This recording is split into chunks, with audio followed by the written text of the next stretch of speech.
Hi everyone and welcome to Building SaaS on AWS. My name is Gunnar Grosch and I am a developer advocate here at AWS, meaning that I get to do things like that and hopefully inspire you, our AWS builders out there.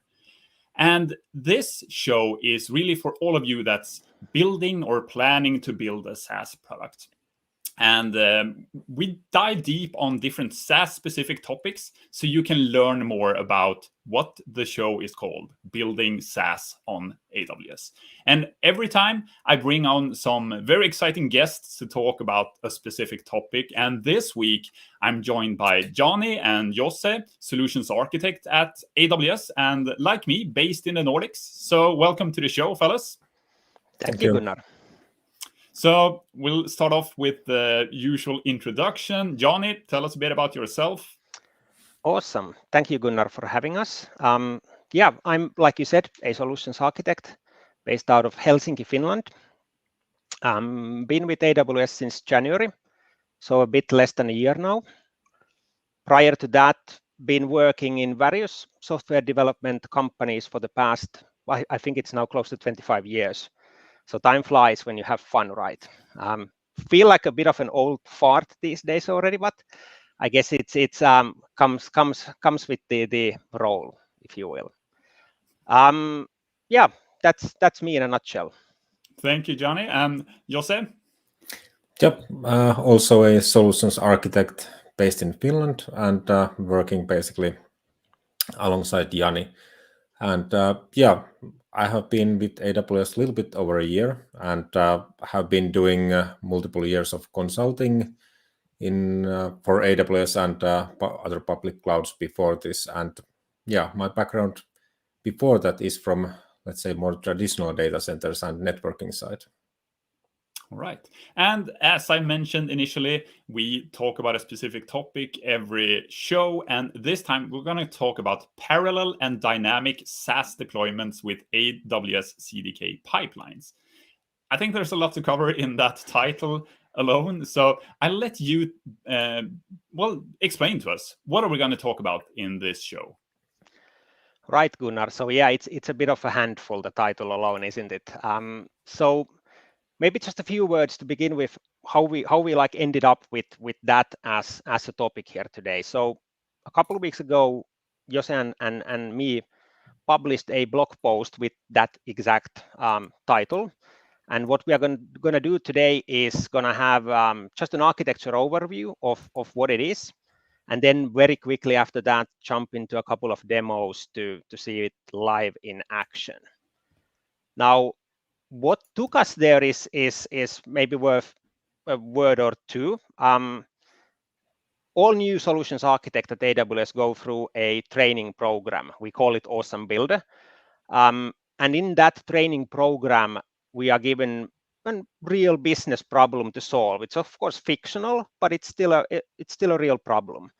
And as it happens, mine centered around a SaaS vendor that had this need to expand into new markets and do it rapidly, do it smartly, and do it in such a way that they can centrally manage their SaaS deployments across the globe.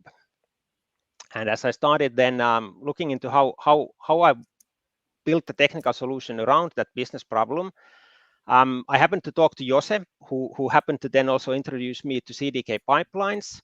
And then things started rolling from there. And it's like straight from the go, the promise that CDK Pipelines has around truly simple and straightforward cross-account and cross-region deployments is really what got me interested in utilizing it for this purpose. And the fact actually that I had not used CDK much earlier then gave me a really great learning opportunity at the same time. So it's been fun. First delivering that, call it POC, if you will, internally for the Awesome Builder project, and then taking that several steps forward. And what you will see today is obviously a couple evolutions on top of what was originally done, but still the idea is essentially there, the same. It has really taken like a couple iterations to be here. Like I get this like finalized product that is like pretty simple from the point where we started at.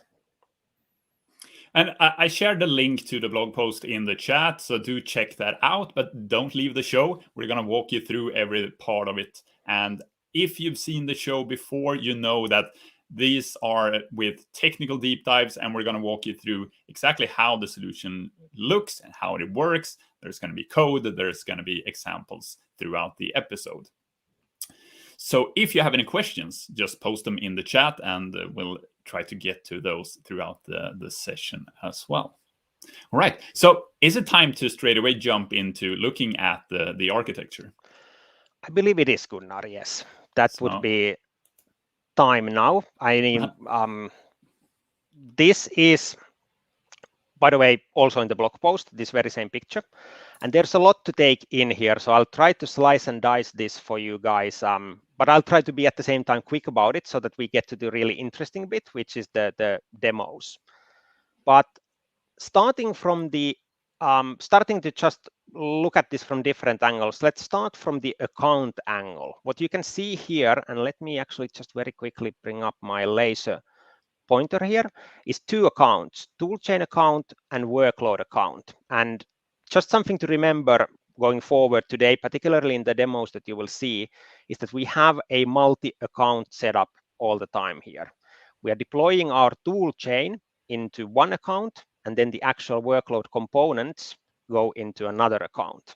And we'll cover that in a lot more detail as we go. So you'll catch the details during the rest of the show.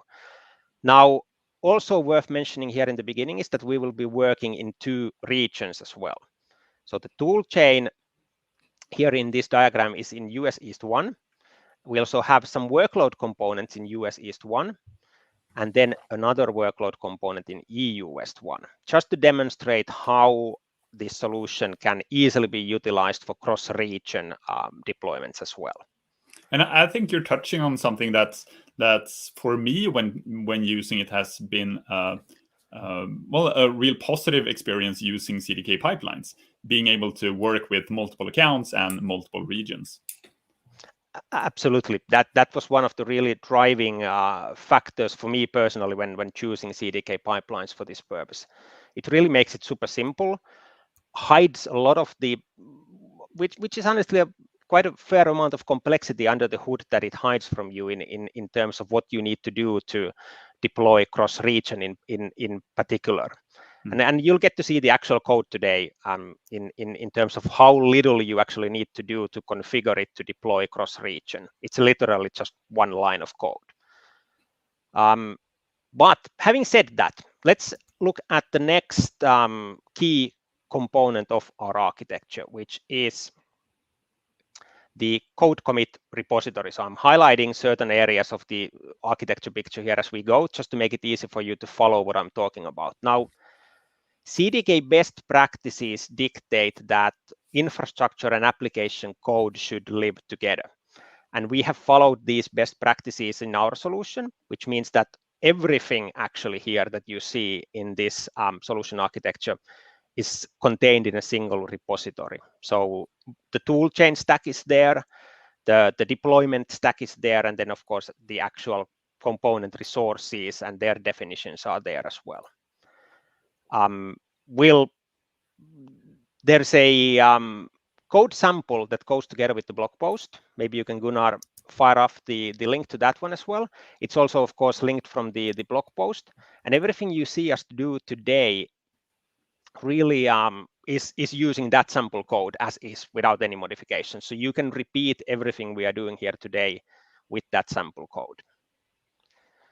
Now, the next part that I want to highlight is the provisioning part of this solution. So when you have a system that produces deployments, you want to be able to provision those initially somehow, right? You want to have a mechanism that gives you the ability to fire off new deployments. And maybe here is worth spending a minute or a moment talking about, so what is a deployment actually? What do we mean by a deployment here? So is it like a multi-tenant thing? What is it? The SaaS lens in our well-architected framework defines different deployment models for SaaS deployments. You have essentially 3 there, which are pool, silo, and hybrid. And today we will be covering 2 of them, which are pool and silo deployments. Silo is the classic single tenant deployment model where all the resources are dedicated for a single tenant. Whereas pool is obviously then the opposite, the multi-tenant manifestation of that, where 2 or more tenants share the same underlying component resources. And the same system here that you see highlighted, the deployment database, the Lambda function that is hooked into it, and the provisioning project, they all can be used to provision both silo and pool deployments. So it's just a matter of configuring in the database which kind of a deployment you want. And we will demo here today both kinds.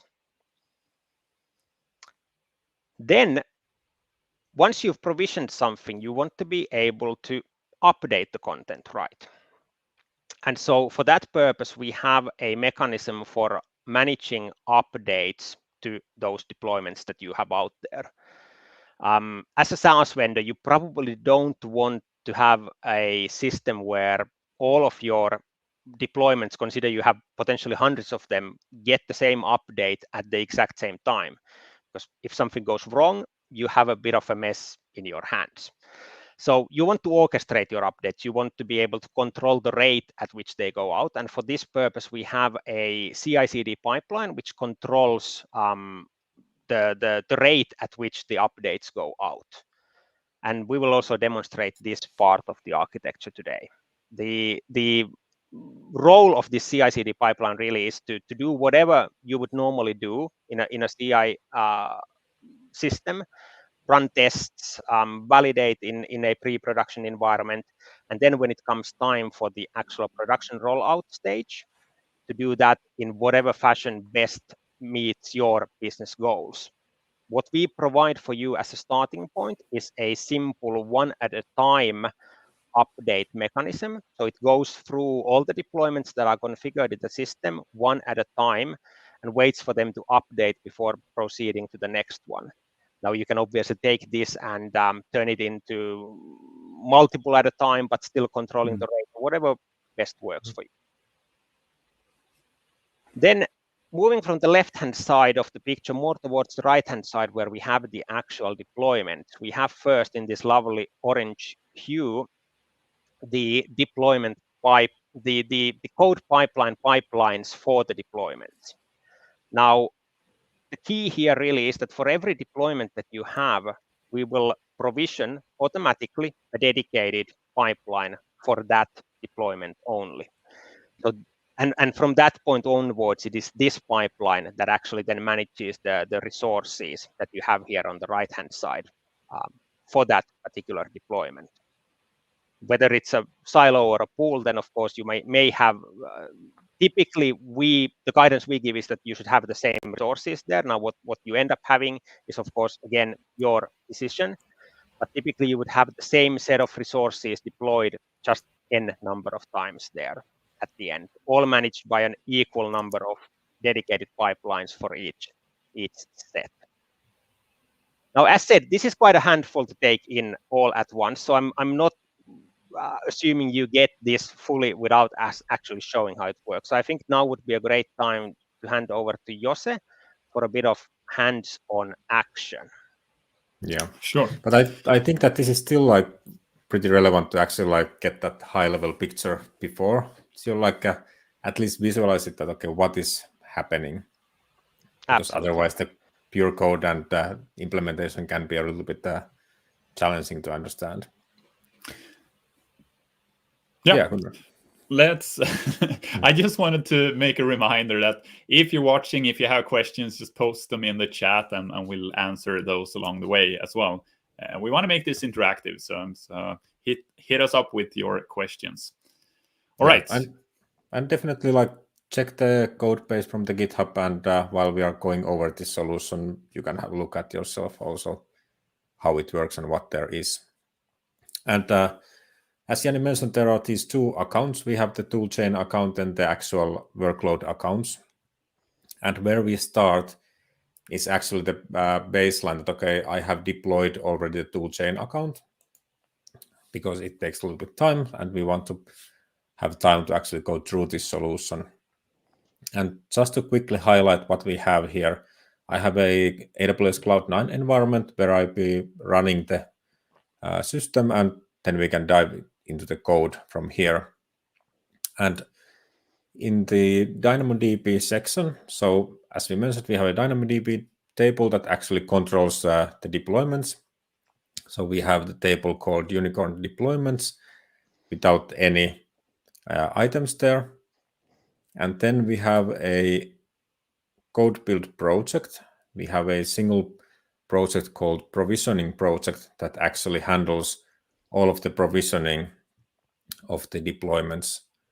And then we have a single CI/CD pipeline here that is then handling the releases or software releases. But then we could actually fire off the actual deployments. So I have pre-created a script for myself to do this. Basically what it is just a DynamoDB patch write command to input some of these items there directly. And we could actually look into the DynamoDB table, what we have here now. So the structure of the deployments table is as follows. We have the ID, which is just basically the ID of the deployment. It can be pretty much anything, but for clarity, we have used like silo 1, 2, and pool naming here. And then we have the account and region information. And this is the account and region where the workloads will be put into. So this doesn't affect the actual pipelines where those will be deployed to, but the workloads. And then we have the type of the workload. So we have those silos and pools. So now you used a simple batch script using the AWS CLI, but this could basically, you could either just enter something straight into the table here, you could hook it up to whatever system you want, a CRM system, something like that, to then basically just add information here when you want to deploy something new. Yeah, definitely. So yeah, we are using DynamoDB here, but you could be using your own RDS or whatnot and just modify it to launch the deployments there. And also one thing to highlight here is that this doesn't have any tenant information per se. So let's say that we have a pool or silo here. So we don't have that information here. And that is something that could be hooked into your own database where you have your customers, and then you could cross-reference these deployments, pools, or silos here, and then configure the system that way. But yeah, you could also, of course, just input an item here, and that would work also. But what we could look next is the actual build. So we can see it like, as Jani mentioned previously, we have the provisioning project that is provisioning all of the deployments. We have that running. And let's jump in there. And what we should see is that I inserted 3 of those items there. So basically, we see 3 parallel projects running. So meaning that, for example, if you launch multiple environments at the same time, those don't interfere with each other. You can just launch multiple projects at the same time or create multiple environments at the same time. And those will take like a 4 to 8 minutes to finish. And while not waiting for those to finish, we could actually look at the code a little bit, that how does that work and how the actual like provisioning works. Let's jump here. So we have like a few binary files here. So we have provisioning deployments, or actually, let's quickly look at the Lambda function that is hooked up to the DynamoDB table before that. So how this works is that when you insert information to the DynamoDB table, we have a stream and then we have a Lambda function that is hooked to that stream. And what we do at the moment, this is like really lightweight, like verification that, okay, we get all of the variables that we need, and we just a little bit change the naming of those, and then push that to the code build project, or actually start a code build project with some parameters. So this is all hooked up in here. And at the moment, we only like touch those inserts that happen to the DynamoDB table. We don't do anything with the deletes or changes, but you could, of course, do. So basically here is a ready-made sections for you if you want to like also enable modifications. But so this Lambda function is triggered on, when you're adding new items to the table. Yes. So this will trigger and then start the code build, or start as many code builds as you inserted different items. Yeah. Under the hood, it utilizes the DynamoDB streams functionality to do that. Yes. And then we have the actual provisioning deployments TypeScript file. So this is something that the provisioning project is running in the background and actually creating those deployments. So here we again verify that we got all of the specific information that we need, because we need like our accounts, regions, and all of that is relevant for us.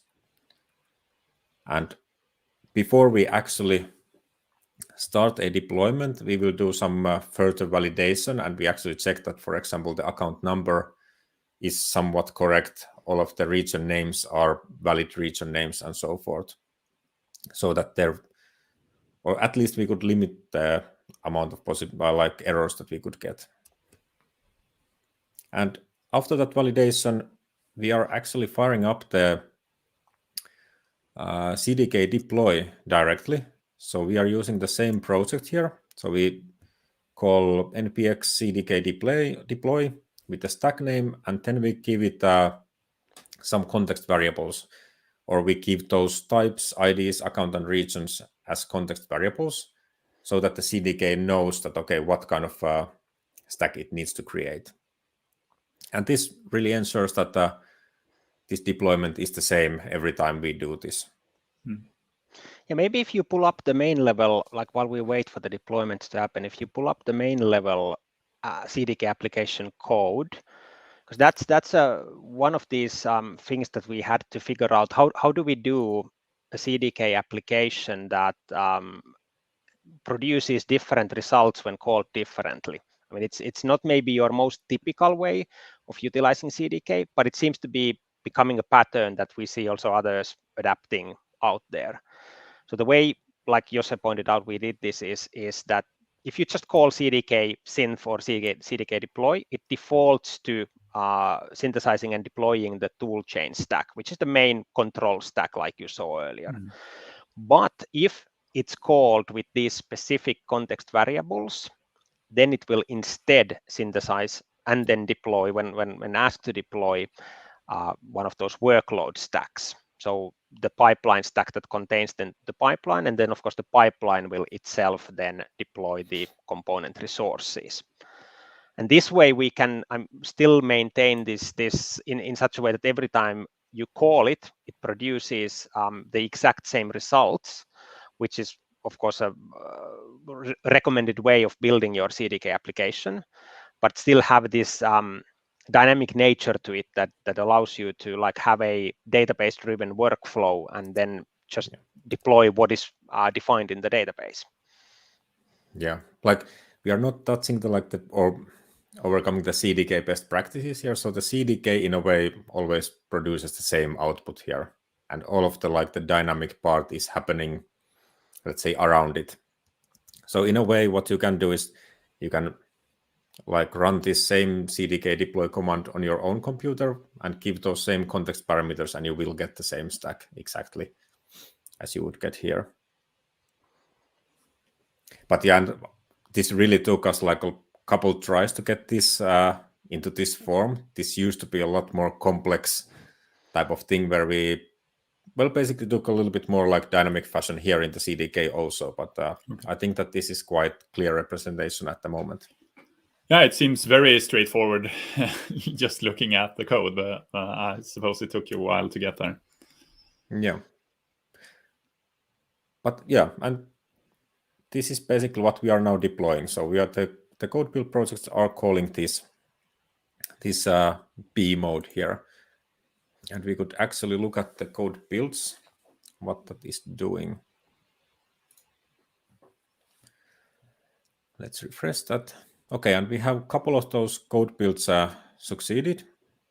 And these are the ones that are deploying basically the same region where this toolchain stack is running.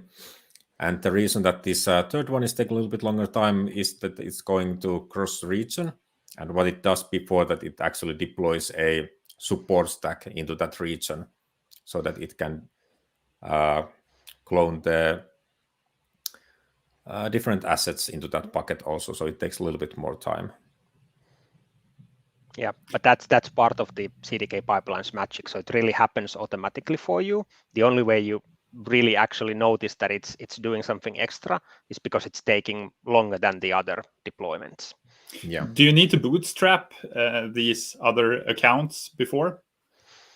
Yes, you do. You do. That's what you need to do, and that's of course covered in our blog how you do that. But yes, while you bootstrap, that's of course where you initialize the trust relationship from the toolchain account to the workload accounts so that they can actually do the deployment. And what we did in this case is actually we took the, like, typically many times you see people just granting full privileges for these cross-account trusts, which is like the easy way to get going. But if you follow our instructions and the setup we have actually narrowed down the privileges to the bare minimum that the code pipeline on the toolchain account needs to provision our default or sample component resources onto the workload stack. That's great. Least privilege. Yes. Yeah. There's a question in the chat, not directly related to this, but under what category of work would building a SaaS be considered? Is it back-end engineering? That's a good one. Personally, to me, SaaS is always a combination of business and technology. So you can't really have SaaS without having the business angle to it. But at the same time, you most often also need a technical solution to deliver that SaaS to your customers. Yeah. In a way, there is backend engineering. Like, I think that this would land in the backend part, but of course, usually you want some kind of like frontend also to deploy this. So at the moment, yeah, like we are using the DynamoDB table, you probably have some kind of like a order chart or whatnot that you can fill in your details and create your environments. And that is something that we have been like thinking that this is only a sample, and probably many like organizations wouldn't use this like in this fashion that you would go in and type DynamoDB batch sprites something, but have your actual like ordering page somewhere. So full stack plus business then perhaps.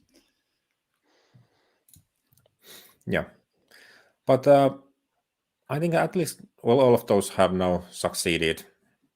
So even the final one that went to the cross-region one, and we actually could look at what we now created. So let's jump into the pipeline section. And yeah, the one pipeline is still in progress as it finalized a little bit later. But now we have 3 more pipelines here. We have the CI/CD that we had in the start. But we also have one pipeline for each of these deployments, as was pictured in Jani's like architecture diagram.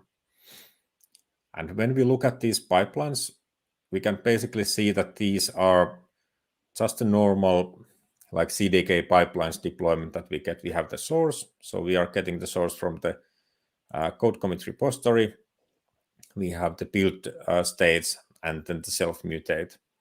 So basically all of these pipelines, we have the self-mutate option there. So if there is any changes to the actual pipelines or deployments, these will self-mutate themselves. And then they will do the deployment, CloudFormation deployment to either this account, any other account or region that you want. You mentioned self-mutate there. Can you just explain what self-mutation means when it comes to CDK pipelines? Yeah, so basically what it does is that when it gets the source code from the repository, it will build, well, basically you can modify that, but it will build the stack that it's running itself or any other things. And then in the update pipeline, it will call the update to itself or to the stack that this has been deployed from, and thus self-mutating it. And if there is something that needs to be changed, then it will restart the pipeline and start from the top again, and then do the deployment again. Yeah. So that way, basically, you can modify it. So we have that single like code commit repository. So if we do any modifications there to the applications, we can release that. Or if we do modifications to the pipelines, we can also modify that through this same mechanism. Exactly. So to really look at that like a little bit from a bird's eye perspective, it's really like about making sure that whatever change you do in your repository, which contains all of your infrastructure, your pipeline, your application code, you can change any of that and have that trust and guarantee that when you commit that, it will actually get applied, and the reality that you have out there will reflect what you have in your repository. So without turning that upside down, without self-mutate, you would only be really able to update the application resources, but not the pipeline definition itself. Yeah. Just thinking that should we probably look a little bit more into like what the toolchain stack and workload stack currently have before we actually do the like change release the pipeline. Why not? We have time still. Yeah, I think that could make sense in this part. So we could start from we have the application stack here, and as we mentioned that if you run this just without any options or context variables, it will deploy the toolchain stack. And if we quickly look at that one, I think that this is like in this solution, the largest stack we have resource-wise, but we have all of the basic components here that like we have the DynamoDB table, and we have the main pipeline here, the deployments. And one thing that I would like to note here is that the repository that we have, the basic assumption is that that is something that you have pre-created before this one, as we also note in the blog post. You could create it here also, but of course, then the first time when you run this, the deployments will fail because there is nothing in the code commit repository, but we have opted to do this this way. And then a couple other like crucial steps that we have added is we have logged the CLI version of the pipeline so that we know that when we are creating or running this from like our own laptops and trying out things, then it will use the same CDK version also in the CI/CD pipeline or the other pipelines for that matter. And yeah, then we have the update deployments section where we have a code build step, and we are like updating those and provisioning those. Those both are part of this. And in the provisioning part, we are just running the provisioning deployments TypeScript file. And the update part, we will check a little bit later. Yeah, we will demo that next.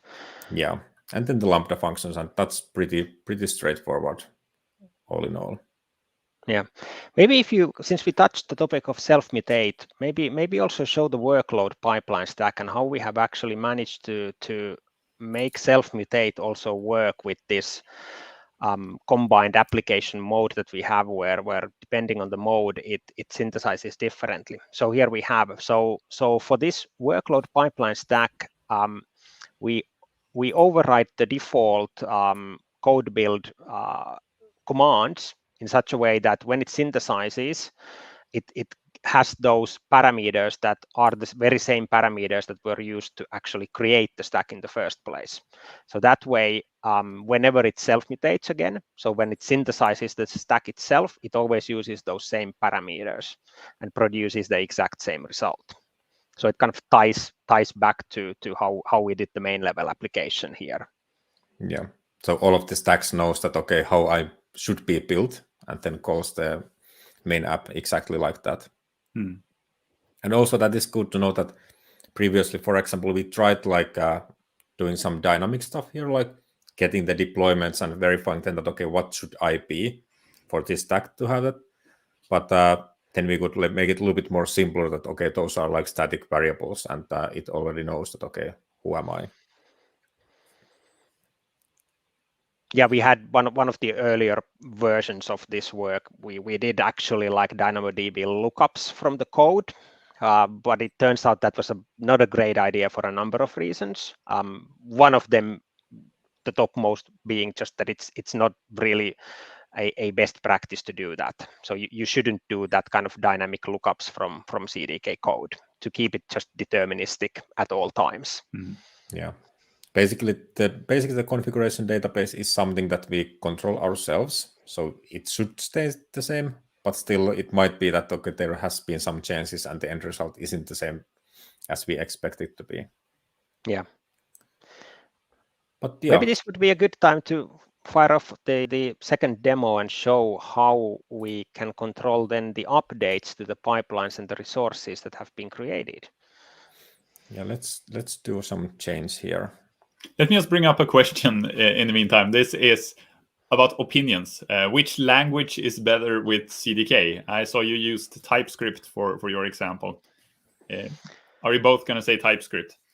No. No? Personally, for me, TypeScript was again a learning experience. I haven't used it much before, neither JavaScript for that matter, really. So I welcome the challenge to learn it. It's okay. I personally am a Python guy, so if I did something for myself, I would use Python. I mean, and if you're a Java guy, use Java. Yeah, I think that all of these works, it doesn't really matter what you use. Documentation-wise, probably there is a little bit more documentation in TypeScript space, but that's pretty much what it is. For me, I think that's a fair call out, that many examples and samples you see out there are TypeScript, but there's also a lot of Python as well. But it basically comes down to a personal preference. It is.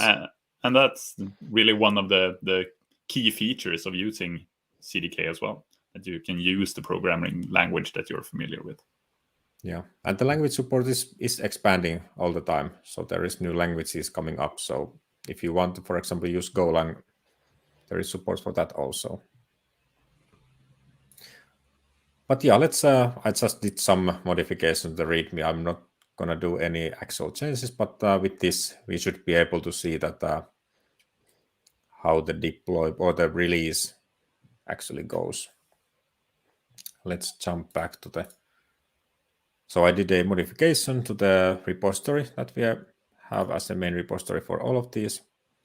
And what we should see and are able to see here is that only the CI/CD pipeline is running at the moment. So normally when you create the CDK pipeline and you tell it some source, that for example, now we have already 4 pipelines using the same source, those should all trigger automatically when there is a change. So that is something that we modified. So we have changed the trigger that, okay, for these deployment pipelines, those doesn't trigger from the code commit changes. So only the CI/CD pipeline triggers, and then that will control what deployment pipelines are run. Exactly. And as I mentioned earlier, what we have provided for you guys as a starting point is a simple one at a time update strategy, a really simple TypeScript script there that Jose will shortly show. Once the CI/CD pipeline gets to that point, it will first do this self-mutate part and check if it needs to update itself, but then it will head on to the custom stage that we have there for controlling the rollout called update deployments, as you can see there at the bottom. But really, it's the default is one at a time. So it just pulls from the DynamoDB a list of all the deployments that are out there. It checks that they are all actually out there, that they are present, and then starts one at a time, triggering the pipeline to execute. And that's really the trick here. So we don't call CDK deploy anymore. We don't do that. We just simply ask the related pipeline to execute, and that will then do all the magic of updating the resources of that pipeline to that version. Maybe also something worth calling out that I forgot to do earlier in the beginning is that we have built this to be used first and foremost using trunk-based development. So everything tracks a single main branch here. You could quite easily, I think, adapt it to a flow-based style as well, but it's really trunk-based is the default that you get from the sample code. So a question about the pipelines, I didn't see at the top. Are the different pipelines fetching the source from code commit, or are they using the already built artifacts? They are getting that from the code commit. So each pipeline is fetching it themselves. So basically, we are, with the main, like the CI/CD pipeline, we are not building all of the stacks. Like we don't build those ready for all of those separate pipelines. So they are all building that themselves. And actually, that is one change also that we did. That previously we had that kind of like a workflow where we created all of the stacks beforehand and then utilized those, and later on changed to this format where all of those pipelines actually built their own stack. It made it a little bit easier, at least, to say the least, that we don't have so many like moving components there. But it could be so also that you create those beforehand and then just utilize those. But one thing that I wanted to showcase from here, from the logs, is the thing that Jani mentioned, is that we get all of the, okay, it doesn't want to stay put. It's tailing. Yeah. But here, so first we run the get deployments script that we can look a little bit later. And that actually gets all of the deployments from the database. So it will read all of things that are there, and it will also validate those, that all of the like accounts and names and whatnots are correct there, and nothing has changed, and everything is still valid. And also what it will check is that have those been provisioned. So it will add this provisioned true or false here.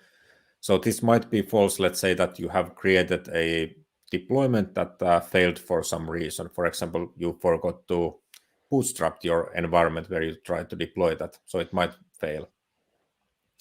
So then this would be false, and we will only like start the deployment to these stacks that are in the provisioned true states. And we already have one stack executing here. We could, or one pipeline, so we could check that that is actually the case here. And yes, we have the first one, which is the silo one pipeline, is in progress also. And then this main CI/CD pipeline will wait for that to finish and then fire off the next one. And of course, this is like a quite slow way to approach this. Let's say that you would have tens or hundreds of these pipelines. So doing that one by one probably isn't a feasible approach, but some kind of like waves or so forth. So there would be grouping. But I think that, Jani, we could look at the code here also. Absolutely. Do you want to run it through? Well, it's fairly straightforward, I think, the get deployments part in particular, but it's really like querying DynamoDB. We actually just simply scan it. We don't even need to query it because we want all records from the DynamoDB table. And as Jose mentioned, we then validate them. The way we validate whether it's deployed or not is we just check if the CloudFormation stack has been deployed and is in a stable state, so it's not like in a failed state. That logic works for many failure cases. If you need something again more complex to check a little bit more thoroughly whether it's actually there and fully operational, then of course you can add more to that. Yeah, it could be, for example, like in the DynamoDB, you could have also like a column there or information that what's the status of the stack or something like that. Just to elaborate. Absolutely. More. Yeah, the schema is easily extendable, and our implementation really, I mean, if you add extra fields there, yeah, it would work very, very straightforward. Yeah, and then the actual update deployments. Yeah, that's also like fairly straightforward. There is a really simple error budget implementation there that defaults to that cancel execution at first error. But if you wanted to, you could tolerate a little bit of like something going wrong and still continuing execution unless you reach a certain number of errors in your deployment rollout. This implementation really just, like I said, it pulls a list. It doesn't even order it in any particular fashion. So like for you, when you would go and implement something real using this, you would of course think about, so how would I want to, is there a particular order for the deployments that I would prefer to roll it out with, like have some designated perhaps as your like more beta deployments, and then roll it out to them first. And again, you could add that flag into the deployment database table. Yeah, so this is really straightforward and probably something that you wouldn't use in your larger like environment, but a starting point where you can actually quite easily see how this works. And also you could, for example, implement something like, for example, step functions here or whatnot to actually like control the flow even more. Yeah. I would quickly jump back here just to see that, okay, how this is progressing. So we have the Silo 1 pipeline here running. Let's see what's the status. Okay, that has succeeded, and we have the Silo 2 pipeline in progress. And that, I think that really is the key here, that these pipelines handle all of the updates themselves. So each of these are capable of doing the self-mutate and all of the changes to the actual environment later on.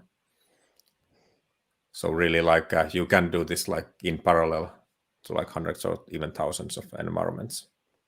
Yeah, but of course then with this level of dynamic capabilities comes a lot of potential for mistakes. So obviously like the guidance here would be that the more you automate and utilize solutions like this that allow you to like really provision your entire infrastructure end to end automatically and update it fully automatically, the more thorough you need to be in your testing. Because obviously you don't want to go out to production with something that really starts breaking everything.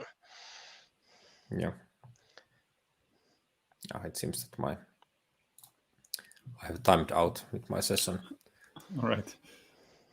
Yes. But yeah, and also like regarding one thing that you could look into implementing if you start using this one is some error notification mechanism. So at the moment, what this does is just makes it visible for you in the logs, but then using, for example, SNS and getting some kind of, or event bridge to getting some kind of push notifications to your systems, so that you can quickly like identify that, okay, some deployments have failed and what's the current situation. Just remove your screen share so you can log in again, we'll say. There's a question in the meantime as well. Did you store the build status in DynamoDB? In the current default sample code, no, we didn't do that. It would be, of course, possible to do that, but we don't currently have that implemented there. Are you back, Jose? Yeah, somewhat. And I think, like, I mean, the overarching story, of course, here is that what we envisioned to create is a really like a starting point for somebody to take and then go and figure out what cool things they can do with it. And I think one of the messages here also needs to be that don't limit your imagination to just SaaS workloads when it comes to this tool. I mean, it's great for SaaS workloads. That's why we've titled the whole thing and build a story around a SaaS workload for it. But really, it can be used for so much more as well. Yeah, basically there is like specific ties to SaaS in a way, so you can just use it to deploy whatever you want.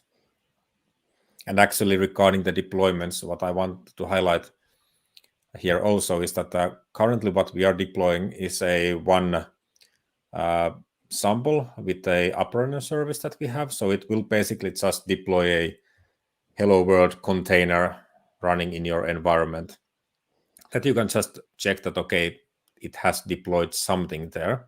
That wasn't really the point of this like sample to like showcase that, okay, what you can deploy like from the workload point of view, because that also might change a lot. You could have like AWS native type of environment, some EC2 based environments, or container based. So this is just a sample. And also regarding the tenants that are there. So at the moment, there in the deployment database is no concept of a tenant. So that is something that you would have like your customer in your own database and create that linking. And then in the component resource stack, yeah, this could be the place where you actually like define this like higher level structure that what there is. Seems like your browser is trying to tell us that we are running out of time. Yeah, it might be.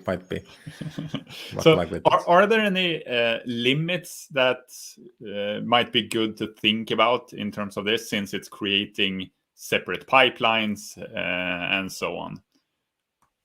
Are there any service limits to think about in regards to this solution? Always is of course the answer to that. Yeah. I mean, and it's always prudent to be aware of what service limits are out there.